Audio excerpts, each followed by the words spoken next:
Change is around us every day. So how do you manage the changes that happen in mining year-round? Welcome to another episode of Change Itself, hosted by Gus Miner and Eric Demers. This show is brought to you by Sophie and Technical Mining and is produced by Crownsman Partners. Now, here are your hosts, Gus and Eric. Welcome, everybody. Welcome back to Change Itself. If it's the first time you join us, welcome. And if you've come from a previous episode, welcome back. We are here today with Eric Demers and a very close friend and acquaintance of ours, Paul Thususka from A&M Remediations. And episode 13. Here we are, Eric. Another one in the books. Let's go. Yeah, so we're officially past that 1 year mark. It feels pretty nice. And for everybody that wants to get notifications every time we have an episode coming out, you can check us out at changeitself.com or follow us on LinkedIn, ring the bell, hit the like button, all those fancy social media things, and we'll be in your queues. So today we've got a pretty interesting topic overall. I mean, we've discussed a lot of things over change and a lot of technologies and implementations of different solutions and systems. And when it comes to environmental, Eric, like we've seen a lot of transitions in environmental.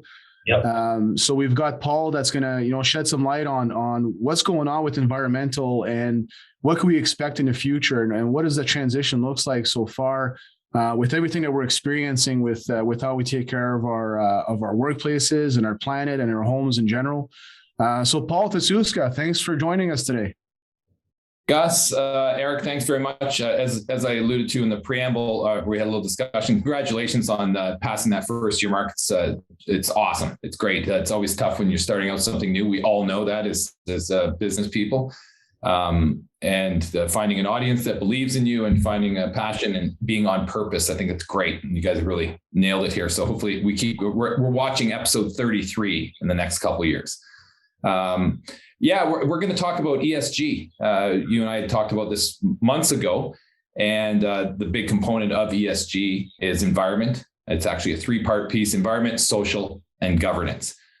We can talk about those things in specific, what they mean to business now, especially to investor relations with retail investors, to commercial investors, how that's driving business. And there's some hot news on ESG in the last week, with Tesla being kicked off the S&P 500's ESG index list. And then Elon took offense to that, considering ExxonMobil is right near the top in that ESG list and versus an electric car company. And he has some valid points. And I think, the way we're looking at it, the way I look at it, a lot of the changes in environment in the business, a lot of the investment decisions or the direction that some of the companies are taking are being driven by young millennial investors, people that are looking at this idea of like, well, it's not just a financial valuation I'm looking at. There are non-financial valuation factors now that are occurring. In 2022, the ESG assets under management are set to exceed $40 trillion in managed assets. So it's not a tiny thing that we're looking at. However, you spoke to evolution. I've seen in another podcast, continuous improvement, continuous evolution. And as we evolve in business and in industry and in innovation, you start to peel back layers. And as with everything, investment and companies and it's a sales pitch, or there's a product that's being sold. And so oftentimes you have to look a little deeper. And Paul, can I talk a little bit about ask you a question? Yeah, sure. We talk about like investors and this move towards the ESG, and maybe even more so around the E. We talk about the green economy and climate change, those types of things. Are people switching over because they're conscientious of this phenomenon called the environment and our impact on it, or is it driven by dollars and cents and seeing that hurting the planet now is going to hurt that investment later? I think it's a combination of both. I think what happened, I don't know if you remember, probably 2004-ish, you started hearing that conversation about ethical investing. And you looked at a lot of the companies that, let's say Gus and I were talking, I'm concerned where I put my money. I don't want to put it into, there was a company, a conglomerate company named Altria, and I'm sure they still At one point, that looked like a great investment, and they owned Kraft and they owned Oreo and they owned all these different things, but they also owned Philip Morris, the cigarette company. And they were a great buy based on this US investment exchange because they were expanding their markets into Malaysia and Indonesia with 11 and 12-year-olds to sell cigarettes. So right away, I'm like, oh yeah, I'm not buying that stock because that's something I'm not ethically into. But as you went away from some of these ethically charged stocks, some of the returns weren't as good. Now the demand has changed. And I think, Eric, to your point, I think people are honestly considering the impact of what's going on. There's a lot of stuff going on in the world right now. Like it's not, skipping the news, going right to the crosswords, because that's the happy place. We've got wars, we've got shootings, we've got anger, we've got polarized politics. I think if we focus too much on negative, then we don't get to look at the growth potential we have. And I think the growth potential is changing the way we do business, getting that environment consideration. Like you guys have kids, I have kids. I love fishing. I love hunting. I love the outdoors. That's the happiest place I am. That's why I'm concerned about the environment. For my kids, for what I do, in my mind, we have the greatest country in the world for natural resource, not just for extracting resource, but for enjoying resources. So that's. You shared a good point there, Paul. I mean, you shared a good point as far as ESG and the three pillars of ESG. Because I mean, to be honest, every time I see ESG, I just automatically go to environment and then just move on, right? I don't take focus of the three pillars.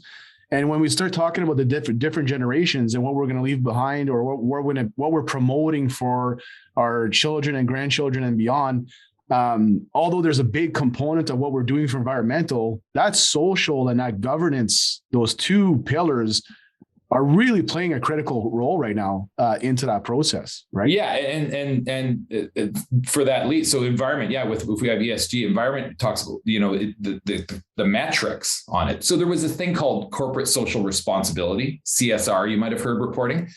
They're very similar, except ESG requires metrics now. So you need measurements. It's a data-driven index to measure. So on environment, climate change, waste management, resource management, water quality, ecosystem integrity. In the social part of it, you've got community relations. So how are we with the Sudbury community? First Nations, gender and diversity, health and safety, human rights, labor practices, worksite conditions. In the governance piece, board structure, bribery, corruption, vendor relations. So how they relate to you and I, how our clients are relating to us, how we deal, tax strategies, executive compensation, and overall ethics and conduct. So it's no longer just, you're right, ESG, it's like, the environment. And some people don't even know what those three things are. You're going to see them more and more in the news, especially in this next 3 to 4 Starting to hear people talk about sustainability. Like I've seen a shift away from that ESG acronym, more to like a sustainable development, sustainable production, sustainable practices. Like that's some like lingo that I'm starting to see more and more and more as I visit certain companies' web pages and websites. Yeah, and it's almost like when we're looking at. Oh, sorry, go ahead, Eric. You're seeing bids and tenders come in, and you're being evaluated on these things, but a lot of them are in reference to sustainability. Yeah, so sustainability is a tricky word. Like it's one of the buzzwords right now, right? So I think as something gets overused, it gets valued less and less as well, because we can put so many. I guess the meaning of sustainable is to be able to do something that can be able to continue into generations and generations. So it's defining how do we create sustainability. Yep. Yeah. Right. So and with those demands, and it's real. Like we were with a potential client in BC, International Pulp and Paper Company, and I asked them at the end of it, I said, what do you think about ESG? Is it here to stay, or is it just the flavor of the week? And vehemently they said it's here to stay. Like this is the new way. And part to what Musk was saying with his tweets of like how this is a scam, this is a sham, ESG reporting. There's some credibility to what he's saying there. So ESG is measured on public information or company released information. So Gus and I can greenwash the heck out of anything if we want. But what I think he's got enough of influence. I think Musk has enough influence that there's going to be some positive that comes out of this. There'll be more auditing. There'll be more of a deeper look. RBC, in fact, as an investment branch, if you go on their website, you'll see it. Their videos, how they speak about it. They're actually interviewing. So if Gus is a compliance officer for company X, they're not just going to take Gus's report anymore. They're going to go on site. This is an investment, a commercial investment company that is going to go on site and interview people and see it just as an MOL inspector would, just as a compliance officer for something that's government, to really verify this. Because again, that's what that young retail investor group is looking for. Every worker deserves to go home safely at the end of the day. Book a demo with Sophie to discover how their groundbreaking EHS management software empowers workers to proactively avoid hazards and how organizations like yours can cultivate a stronger work culture. Visit them at sophie.com to learn more. Technica Mining is a premier underground mining and construction contractor. They stand for delivering quality project work on time and on budget through innovative thinking. Their excellent safety record, experienced workforce, and large equipment fleet will guarantee the timely completion of all your project needs. Trusted by the world's leading mining companies, Technica Mining has over 20 years of experience in mine construction, development, and production. Contact Technica Mining to take your next mining project to the next level. Visit them at technicamining.com. Change Itself is produced by Crownsman, the voice of industry. Check out more, including The Crownsman Show, Mining Now, The Building Energy Show, and Agriculture Now at crownsman.com. Yeah, and that's interesting, right? Because like for us on the software side, this is exactly what's happened, right? Because technology is moving at such a fast pace, and because software can get produced at such a fast pace, I mean, yeah, we get ISO certified fairly quickly because we do need all of the systems and parameters and checks and balances and quality assurances in place to do what we do. However, it's not enough. It's not enough to prove our existence in the market or our credit, like, to be credible in the marketplace. So then we need our SOC 2 reports, and we need, these penetration tests, and we need all these different in-field testimonials, right? We'll call them testimonials. I mean, there are an accreditation, but ultimately it's a testimonial from an auditor saying that this is exactly how they do business. We do attest that this is how they produce what they need to produce, or how they serve the public the way they said they do. It's like an integrity check, right?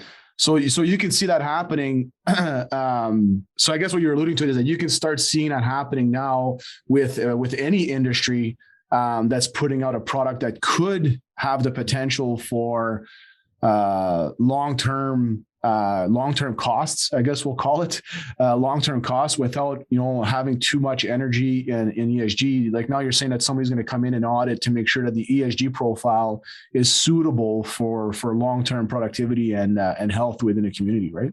Well, so the ESG, a company will set its goals and its initiatives.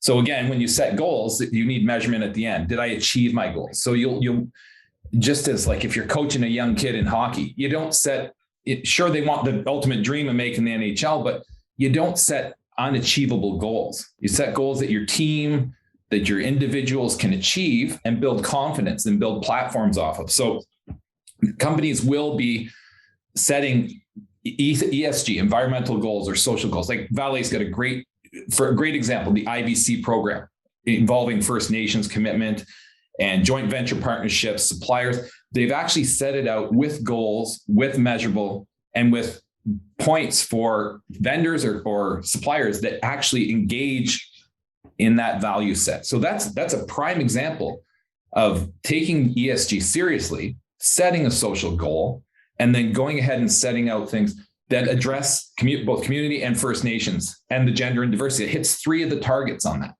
And then it also helps so this is the other thing one of those other things is worksite conditions. Well, when I know that I have a diverse, happy, balanced workforce as an employee, I'm actually happier at work. It's a better place for me to work. So again, you just hit another social piece. Now, if we bring in discussion with First Nations, we bring in the whole environmental piece. And how can influence come in here? So when we start bringing all these, they're very interwoven. You mentioned children, right? Like the future. One of our social pieces, we have a director of First Nations engagement and outreach. His name's Steve Miller. He was a former chief of Atikameksheng Anishinaabe for 10 years. So he works with us on, he's developed tier 1, 2, and 3 First Nations training for every single one of our employees, new, current. He's working with us on expanding job fairs and outreach with his own band and with North Shore Tribal Council and with all the bands there. And he speaks of all the time about the children. This is everything we do has to be for the children. Everything we have to do that we do has to be for future generations. It's not about me. He never speaks about himself. And it's very marked. It's a difference. It's a big difference. It's not about his acceleration. It's about tradition and about the future. And it's amazing to see that. So we've brought that right into our piece as well. And that'll go on to something else that we'll speak of in a bit. But that's awesome, because you see companies like Gen 7, like, we see Gen 7 stations being built all over the place. And then you look at the Gen 7 mission statement, and the reason why it's called Gen 7 is because every decision you make today will positively or negatively impact 7 generations. Yes. And it's deep rooted in how they do work. So it is something that we're seeing a lot more. And I will say, like, as a testament to your work and to things that you've been doing with A&M. I mean, when I first started working underground, I couldn't believe the amount of things that were abandoned, so to speak, right? Where, there's unused material or there's scrap material. And at that time, it was seemingly more costly to dispose of it in a good way than it is to just, build a little spot for it and then just let it sit there. And it's been transformational to see how these areas are now being cleaned up, and you've got a much more available workplace where you don't have to deal with so much scrap, right? So it does impact your livelihood at work when you see a really clean, available workplace and supported workplace from all the other pillars as well, right? From diversity on.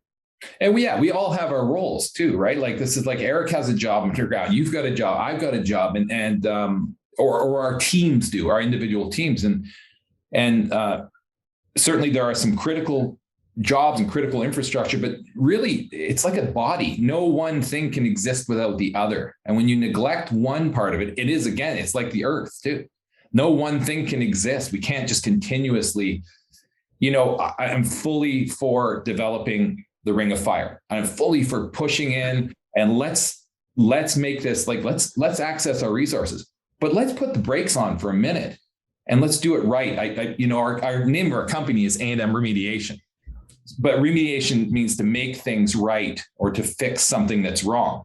We like to do that right from the beginning. Let's set it up so that it's right from the start, so all the work groups are handled. So, because why spend the money at the end? Why wreck something and have to fix it when you can make it right from the beginning, right? It's kind of a weird thing. We do it all the time in all aspects of our life, right? We do it with relationships. We do it with, like, I shouldn't have bought that, or, made a mistake here. But these are some pretty big consequential things. Thanks for mentioning the underground stuff. Like, when I look at it, when I look at ESG and what, Sophie needs to do and Technica needs to do and A&M needs to do, and is we actually need to be wise to walk in line right now with ESG, or live the principles of ESG, track the data, which is huge, and see the need to innovate for ourselves and for our clients, to help our clients get to ESG. Because, what's coming down the line, like, it's only boiling over. So we had this big ESG tunnels, this big ESG pole coming up. Well, now the layers are getting peeled off. And this is where it's going to be like, well, who's really ESG? Like, who's really forcing it? And you're going to see more questions online. You're going to see more demand for real results. If some of the largest investment firms are putting their money in there, this is changing the whole relationship between commercial investors and companies. That was a B2B relationship, business to business. I think it's going to change to a B2C, which is business to consumer, and the consumer being the shareholder, the stakeholder, the community, the employee. So what we like to do, we're trying to bring, as we're a stakeholder, we're a consumer, it's a B2C relationship with us and Valet or Glencore or Rio or Tech, where we can bring in processes to properly manage their waste, to address climate change, on less transportation, on to improve water quality, which is one of the things, on no oils, toxins, anything leaching into the ground, which eventually goes to the water, and on ecosystem integrity. When we're saving frogs and fish, it sounds like small. When we've got massive peat bogs, when we have to lower transportation, lower transportation movement, if we can minimize all these impacts, then it's a great set of principles to go on, to follow the ethics principles, the codes of conduct. If we look at our business, what's that? It's fun to start looking at it from we're in the process of working with Cambrian in the development of our environmental program right now. I've got a meeting with them this afternoon. Mm-hmm. And when we start thinking about the environment and the impacts and the things that we are doing, and when we start to apply, and as I'm having these conversations, we're actually doing that, but we're not necessarily conscious of it. It's just part of who we are, what we do. But there's some really simple things that you don't realize you're partaking, or you're helping companies with part of their ESG. Simple things like we're building battery electric bays, those types of things. Where we used to be nothing, like Gus was talking about, to have a storage that was left in disarray, until we started working with A&M was working at Taunton when I first got there, and that was to manage scrap because it had to get up. But I can't see another project going without it, right? And people are thinking about it, no, I can't put that there. It's got to go in this certain box. So it's a really slow, but it's gaining momentum of you're not even conscious of it, but you're doing it. I can't put that, or let's wait for a bin, or let's make sure we got a bin. Let's limit the amount of trips we're going to make. They're very small, incremental. We got to start bringing awareness to it and talking about it amongst the workforce, and educating our workforce around it. That is my belief. So we can start to build up on these things. Because to your point, if we don't help our clients, we all have a part to play in ESG. We can't expect the mining industry to be socially and environmentally responsible if the people that are working within it aren't, right? Whether you see it or not, you've got a part to play. And again, thank you. You're exactly right with all that. And there's the interconnectivity between all of it. I was at about a month ago. So we started at Coleman Mine managing their scrap steel. When the new legislation came for bolting at the face, you're now producing so much more scrap steel. So scrap steel in the muck circuit, that's going to block ore passes. It's going to shut down lines. You're puncturing tires. There's safety issues. Machines having at some site somewhere, a piece of metal can come through the floor of a vehicle and potentially injure somebody. So we've now, I was speaking with one of these superintendents. I just met him actually at a hockey game. And he said, I can't believe it. He said, I don't see scrap anywhere. My guys are happy. You do this, you do that. It's, we got it in bins. We got this organized. They're not shutting down the line anymore. So it saves a ton of money. He was happy. This is a guy, he's normally a pretty happy guy, but he can get pretty grumpy too. You know what it's like. And we all love to complain about work, and he had no complaints. And just to see him happy like that. So all of a sudden we hit governance on how they're running their company, and they're generating profit for their shareholders. We hit on health and safety. We hit on worksite conditions. We hit on waste management, all those things. So if you're looking at areas that you think, Eric, that you're helping in this ESG front, I encourage anybody, look at the ESG. What are the principles? And you'll see a lot of companies sell ESG compliance systems or ESG guidance on how to get there. All the tips are pretty similar. Go to the United Nations Sustainable Development website. There's 17 tenets of sustainable development goals. Many of these are on here, or they're related directly to that.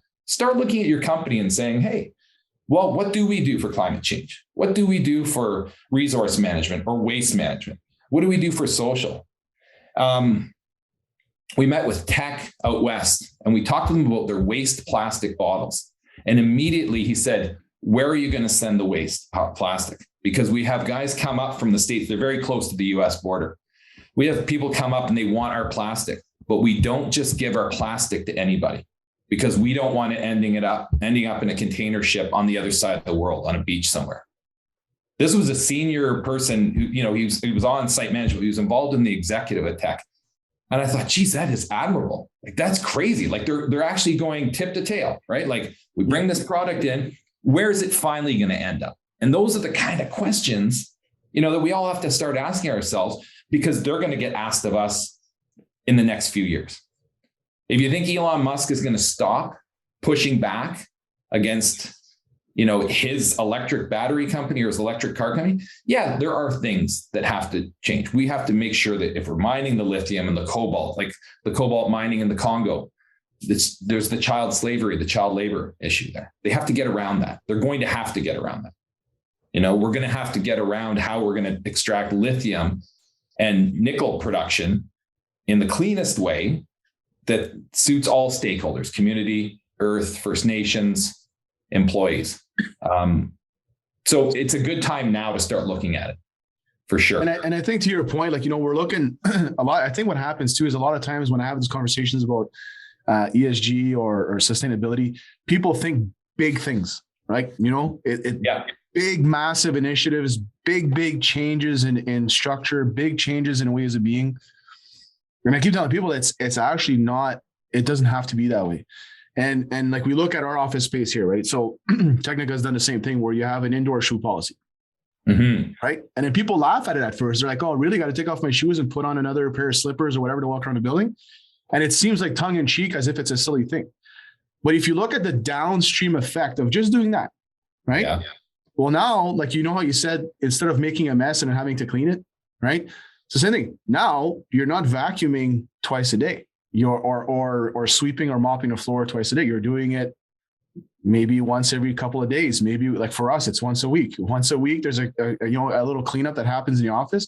But we know that everybody's coming in happier now because they know that their desk is always in good order. And it also promotes people making sure that their desk is really orderly because the office as a whole is clean. Like the office as a whole is clean and orderly. So if you let it slip a little bit, then it's like, it's like when you walk into somebody's car and the carpet is like perfectly clean, everything is all polished. You're going to knock your feet at the edge. You're going to, you don't want to mess it up. Right. But if it's already full of mud, everything, you're just walking in there, you're tracking in whatever you're going to track and you just keep going on. Right. So when you look at it, and it made me think about is that such small things can add up to such a major downstream effect. Right? Like even as simple as an indoor shoe policy, It's incredible how, and that's, you can apply the 7 generations to it. Like, so there's 7 other steps behind that, like there's the things that we do. It's even how you speak to your kids when they're young. They're always going to remember that. That's going to shape them. You're baking that cookie right there. So when you think about it, the small, like you said, those small little things. So if I'm an employee at a company. So we have our newsletters go out monthly and, we talk about all kinds of things. Well, if one of my team members says, okay, well, I'm going to check this out. Are we doing what Paul says we're doing? How can we make it better? Are we following through? All these different things. If we're not, I'd like to know, our managers need to know, but even as an employee for a large corporation, if your company is saying that, you love birds, you love mammals, we're doing this for this and all these reasons, and you're at work and you see oil going down a drain because there's no proper, like, what are you doing with that? Oh, I got no place to put it. We asked for this and they didn't bring it in. All right, pour it down the drain. Whoa, wait a second. That's not what we say we're doing. And that doesn't fit with my value set, right? So you're totally right. And sometimes it's insurmountable. And people can be excused for being defeatist or feeling defeated, not necessarily defeated. Defeatist, I think, is a negative attitude, but for feeling defeated. But, talk to colleagues, talk to your partners, talk to your kids. My kids still teach me stuff on social justice and gender and environment. Actually, I got them trumped on environment. I teach them more than they teach me, but our kids know a lot because they're the next generation. You say that, right? And I got called out. So I've got some age gaps, right? In my home. And I remember when my 16-year-old, he was younger, he was probably like 5 or 6. And I had my charger in the wall, right? For my phone. My phone wasn't connected, but it was just connected to the wall and it was plugged in and it was it. And he came to me and says, Dad, you're consuming phantom energy there, right? You need to take that out of there. And I'm like, what are you talking about? Right. So look into it. Sure enough, it is a thing. So I unplugged it. Right. And I got corrected. And then now my 4.5-year-old comes in and says, that you should take that out of the thing. So they're learning it at school too, right? Like they're learning. Yes. Yeah. It goes, here I went again. And then they're calling me out at home. So it is super interesting how we're like, like you said, you're baking in those components. And then we had the discussion almost weekly at the house too. We said, if you want a new toy coming in, you got to say goodbye to one of your toys because this is a square footage. We've allowed it for all of your toys to overcome our home. And if you want another one in, you're going to have to say goodbye to one. So now they know that before they ask for another toy, that they're already thinking about which one they're going to donate to someone else or part ways with, or not ask at all because they don't want to get rid of anything they have. So it's super interesting how grassroots it can be, right? Well, and it goes to like camping. You pack in, you pack out, right? So if you're bringing in vehicle batteries into a mining site underground, the number of vehicle batteries that go in should match exactly the number that come out. And there should be a manifest on that. Is there? Maybe not, right? The amount of, if you take oil in, like, again, I'll go back to Vale, like over the last 9-10 years, just on Vale mine sites alone, we've kept 150,000 5-gallon oil pails out of the waste. We've collected them. We've drained every single one of them. Every one of them has about 850 mils of oil left over because an operator cannot realistically get all the oil out. That's 120,000 plus liters of oil that hasn't been dumped in a yard, hasn't been run over by a dozer, hasn't been, let alone the plastic, but just the oil alone. Fish, frogs, water, all these downstream effects. If I told you I was going to pick this pail, one pail, when it started, we're going to collect this pail, and then we're going to collect that pail, might have thought, you're crazy. So 150,000 later doesn't seem too crazy. It's a huge impact, right? Exactly. These little things make a difference. And we see the little things, like somebody brought up a couple of incidents this week that were submitted at a client site, and it came across my desk, was around batteries. Mm-hmm. And it was interesting, the perspective. We need to do a better job with batteries. I was like, yes. And if I think about where we were, 5 years ago, the fact that we have a battery recycling pail and that people are understanding and taping the ends and putting them in a container, and they're not making it into the regular landfill, like that's actually, it seems insignificant, but that's actually a huge improvement. Now, the next step is, okay, where should it be stored? So it, they don't cause fires and other, leaks and those types of things, but we're slowly progressing. Even to that point, steps and practices. Even to that point, just the fact that someone flagged it as an issue. So just that alone, someone flagged it as an issue, as we need to do better. Like 5-6 years ago, that would have not even been flagged. So it would have been flagged by someone for some reason through an audit. And then there would have been an awareness conversation about why we need to do something about this. But now that you're actually getting someone to just stand out and say, hey, you know what, this is actually not being handled the way it should be. That's a pretty cool transformation over the past. And asking years. For where's so to your point on the ESG, and I don't even think it was conscious of that's where it was coming from. It was like, that was a high potential, event. What are they doing to make sure that doesn't happen again there or anywhere else on those properties? I'd like to see that incident report. I was like, that's actually pretty interesting. Yeah. Well, that's change. Right? You got, what's your podcast called? Change. Got it. Itself, right? And that is change. And change is like the thing we most resist in our worlds, whether it be personal or like, I like a certain place to sit and I like a certain, and I try this, I don't know. And I like the way I do my work, but change inevitably comes from learning from the past And we've already seen what degradation of the environment can do by poor business practice, or by poor, just sloppy environmental practice, sloppy social practices. Like, look at the history of our country. And socially, we're talking about going up into the northern Ontario to develop. We still have 29 First Nations on boil water advisories up there. Like, let's fix that before we start slugging huge roads in and pulling the infrastructure. And we got to be the leaders in it. Like we talked about it on previous episodes. Like, change isn't always fast, but it's relative. I think that was Charles said that back in September. But it's relative. When you're in it, you don't see it. So you could take the passive, oh, well, it's just going to happen, or you can be the leader that's going to make it happen. And yeah, it's going to be hard work, and we all have to do our part. But I think what you're saying, Paul, is let's be the leaders. Let's do our part, right? On all fronts, not just the environment, but social and governance. And that we will eventually get there. Yeah. And the three pillars of our company since I started it: environmental leadership, improved health and safety, and improved production and profitability.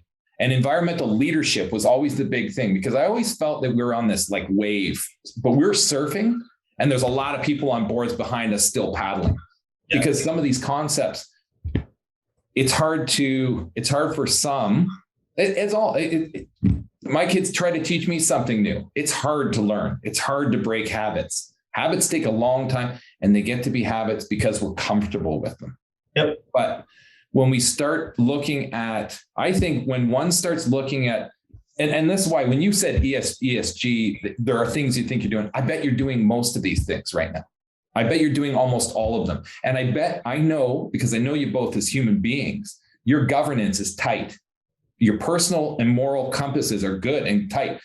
It's where the profit exceeds, like there's that balance. And whether it's in a small business or a large business, it's where one can get corrupted to put aside those values, the sets, to say, okay, I can make a little bit more, or I don't have to spend as much.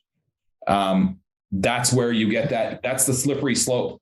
And that's where ESG is short-sighted decisions that end up biting you in the ass. If I use or hurting the environment, right?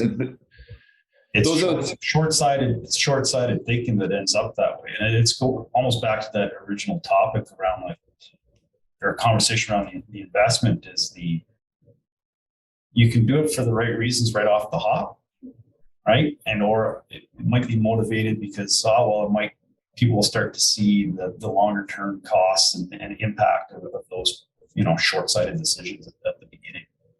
Well, and those costs have to be built in too. If you think about mine closures, well, why are we not I don't know, maybe I don't know what the structure is of the company. Maybe do they have money set aside in escrow within the profit generation? Because it always seems to be this big cut and run. It has been historically in the past. So, and I don't think the government at this point wants to take responsibility for holding companies' feet to the fire on mine closure. But, that's something that should be baked into the planning, baked into the financial costs. And I think that's part of ESG as well, is that they're starting to say, well, the true cost of doing business here, if we're not causing any harm, and then we have to look at innovation, which is going to help us get there. And so you follow this principle of operational eco-efficiency when you're related to the environment, which means making more with fewer resources, less waste, and properly handled waste. Again, operational eco-efficiency, producing more with less waste, fewer resources, and properly handled waste. And that's the goal, is to do that. So we want more. We always want to maximize, but not at the cost of, of eating everything up and spitting it out harmfully. Yeah. So that's a good set of advice there. So as we wrap things up, because we try to keep things within the 45-minute range for our audience, with these conversations, we always thank you for joining us today, because we always get these conversations where we can really spend the day or a couple of days and crack out a couple of meals and the beers and keep going. Oh, I think they're so interesting.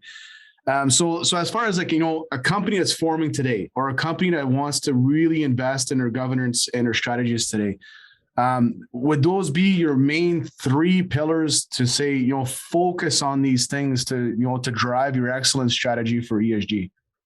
I think so. I'm no expert on it at all. I think the governance and the social piece and the environment, those are the ways I want to live my life straight out. So if it feels good, it's probably the right way. And I think investment and industry is catching up to that. I think this is what I'll go back to the young millennial investors and even some older investors now, because their grandkids are coming into play. This is where to go. So yeah, fashion your business. Take a look at it. Just take a look. It's like a gap analysis. Gus, you said it's something interesting there. And again, leaning into it takes time for things to change. It's also been my experience that if you don't already have one of those things in place and you're starting something new, it's easier to build a habit because you're not having to let go of previous stuff. So as we're building these new companies, these new people are coming into the workforce, they're already there with a lot of that thinking. To your point, the kids come back from school and talk to me about things like sexuality, transgender. To them, it's just normal. When I was in school, it wasn't even a thing we acknowledged, right? And so all of these movements, it's just naturally progressing. And the rest of us, if we're not there, we need to start catching up. And it's slowly start turning and changing. But I think for the people starting out, if it's not your platform, you're going to be left in the dust because you're going to be stuck changing it. You're going to be way behind the curve. I'm not an expert, but that's my observations. If you get started as quickly as you can, you're going to build that naturally as part of your values and the things that you do right from the hop. There's not going to be having to learn, forget this whole process and way you want to do it. It's just what you're doing. Yeah, it's the way. And we can make money doing it. There is a good way to do things and you can 100%. Be profitable. The thought that you can't be profitable caring about the environment and caring about social issues. Well, you touched on it about mine closure. So somebody's left to pay at some point. If you do a little bit of it every day as you keep going, it's going to be profitable. Yeah. Thanks a lot, guys. Gus, I could talk about this. It was awesome. Thanks for letting me go on and sharing some of my personal views and some of the stuff I know about and how we run our company. And props to you guys again. It's great. Love the conversation piece. Thank you. Appreciate learning with you today. So here we go. Episode 13 in the books. We're looking forward to all your comments and feedback as usual. So please don't hesitate to leave your feedback as we post these episodes. And we'll be coming back at you. So thanks a lot. See everybody till next time.